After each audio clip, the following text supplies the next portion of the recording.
Hi, boys and girls. And moms and dads. Welcome to to Little Stinkers.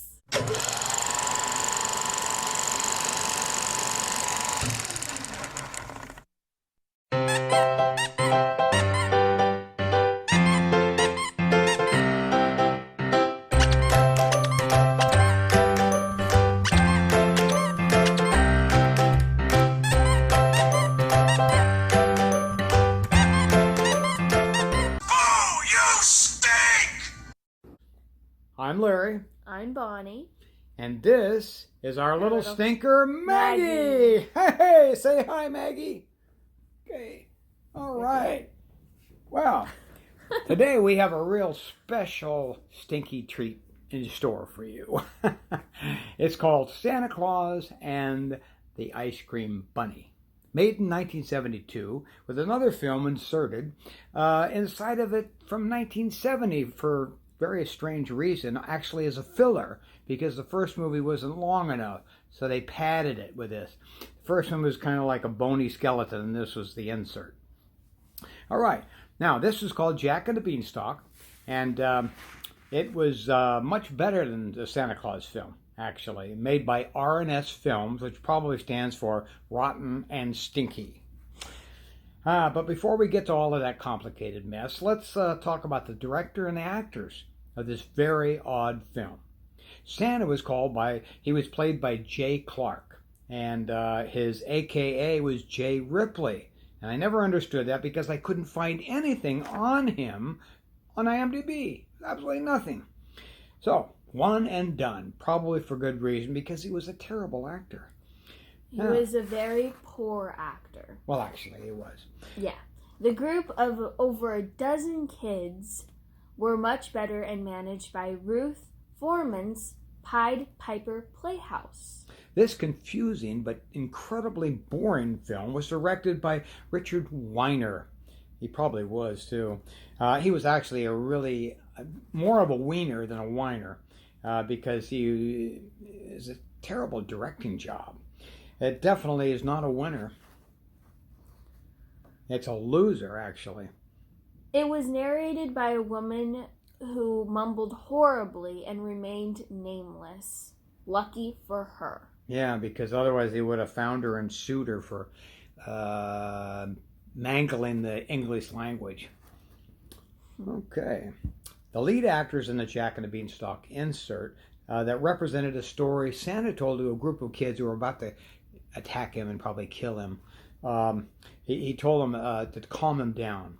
He told them a story about Jack and the Beanstalk. And so the actors who represented these people were Jack, played by Mitch Poulos, Poulos. And believe it or not, he's still a working actor. He took a little break from 1970 to 1986 because he probably needed to rest after this movie to calm his jangled nerves, but he did try to bravely come back, and he did quite well on TV. He has about something like 28 credits, mostly for TV. General Hospital, Arrested Development, Criminal Minds, which my wife loves to watch. Me too. 30 Rock, and Bonnie does too. LA Law. And the giant was played by Renato Borcicello, and you have to say it with your hands, because it's Italian. But he never acted again on the silver screen, but he possibly did stage because he was a pretty good opera singer. So, anyway, Honest John, the crooked magic bean salesman, only had 4 other credits in the 1970s and then disappeared magically. Poof! Gone. The most interesting person, though, involved in this cinematic pile of crap was the director. And Barry Mahone, director of Jack and the Beanstalk, has 70 film credits, believe it or not, mostly for erotic porn films. Now we covered him in episode 1. He did another movie that we talked about, and I thought his name sounds familiar. So, but unlike another person that did similar things, he went back and forth from porn to children to porn to children. Mahone kind of found Jesus and never really did it again. He switched to children's films. But a very odd combination. But before that, he did things like The Sex Club International, Love Cult, nautical nudes, and others I dare not mention. He was also a good writer, producer, cinematographer. And he's a regular one-man band. He did everything. And under different names, too. He had aliases. What is fascinating about his life prior to his disgusting career, is that he was captured by the Nazis in World War II and spent time in none other than Stalag Luft 3, which, as you well know, anybody that's a film lover has seen Great Escape. Guess what? Steve McQueen played him in the movie version. And I know it's a dramatized account, but still, he helped dig the tunnels and he actually escaped. But before he crossed the border, he was captured again and sent back, much like Steve McQueen was. So, yeah, he was a tunnel rat, and probably should have stayed one. Yeah. So anyway, after the war, he became a personal pilot of Errol Flynn, another rat with the ladies. But he was his personal pilot, flew him all over the place. And Errol Flynn, of course, was a big movie star. And so he probably got him on the road to making movies. Okay, so now... Now the plot. Plot? Santa is sitting in his sleigh, stuck in the sand at a beach in Florida. His reindeer have abandoned him for unknown reason. Oh, that's why. All this jackass does is rant and rave and wave his arms, scaring the children who are attracted to him. At one point, he takes some of his clothes off because he's so hot. The children have the good sense to run away at this point, but they come back with various animals to help Santa pull his hopelessly mired sleigh, but it wasn't too deep. They just say it's stuck in the sand. Yeah, they pretended it was, but it was kind of like that much. Yeah. A gorilla, obviously fake. A real donkey, sheep, cow, horse, and boar. Boring. Yeah. Anyway, anybody likes zoo animals and domestic animals would probably enjoy it. Little kids will like that. Yeah. There is even a few quick inserts from Tom Sawyer, type kids on a raft from another films that was not finished. Yeah, they had a lot of segments from other movies that never finished. I guess this guy never finished much. And they put them all together kind of in a mishmash, hodgepodge kind of a way, haphazardly. And so they just threw them in there, and you're like, what? What are they doing there? But anyway, it was cute for the kids. Mm-hmm. Finally, a giant rabbit drives a fire engine over to save Santa.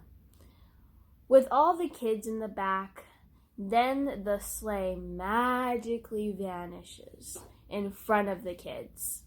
We were hoping that the 1 hour, 1:10 movie would have vanished after 10 minutes. We were hoping that the film would have vanished, but it didn't. We just had to stay with it and just slowly pass out. But we didn't. We stayed with it. And you possibly can too. And drink lots of coffee. Yeah. Not the kids, the parents. Espresso. Yeah. Feed the kids lots of chocolate. That'll keep them up. Yeah. If you're that desperate to watch a movie. Yeah. Well, they really laid a giant egg with this film. I see what you did there.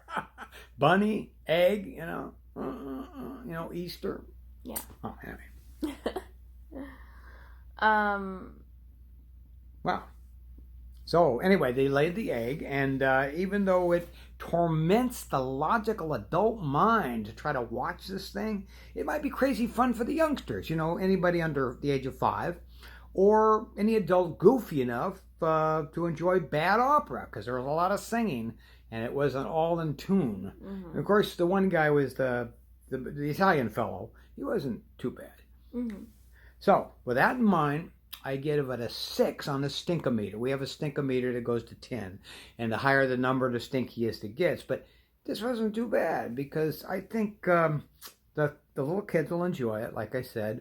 And if you're half stoned or drunk, you'd love it anyway. So, right. So, what do you think, Bonnie? I give it a 6 as well, because some of the movie was pretty good. The Jack and the Beanstalk was good. It wasn't as boring as just watching Santa just sit there and do nothing. He didn't even try to like move his sleigh or anything. He's just sitting there. And but then once he told a story about Jack and the Beanstalk, it kind of gets interesting, but it didn't really make sense. Like, we weren't expecting that, because it says Santa versus the giant bunny or whatever. And the giant bunny. Depends on which title you go with. Yeah.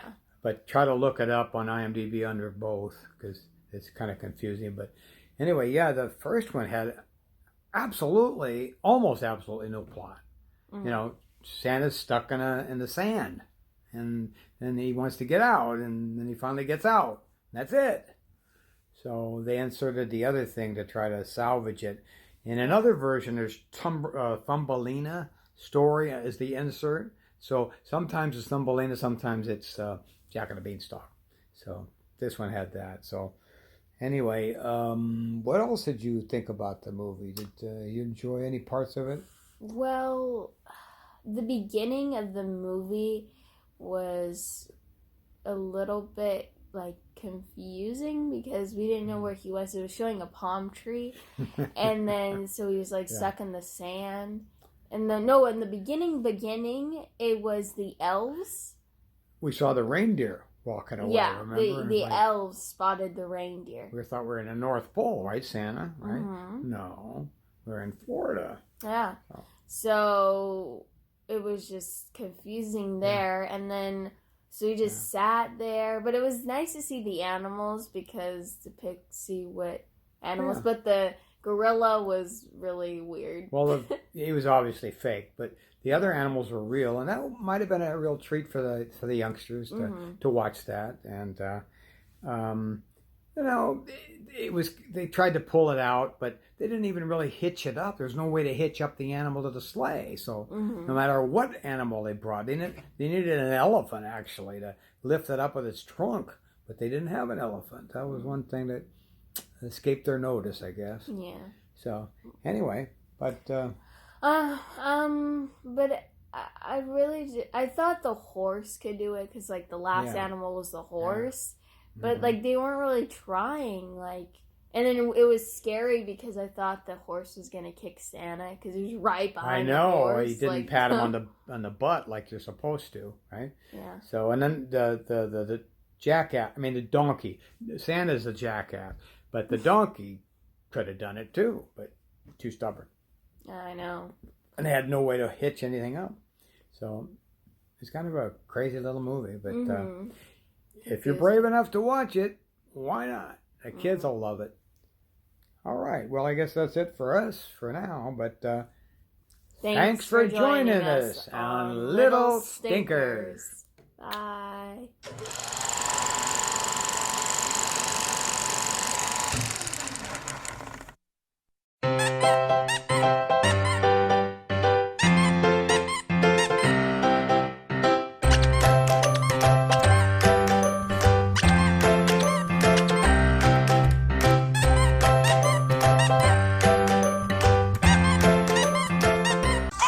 You stink!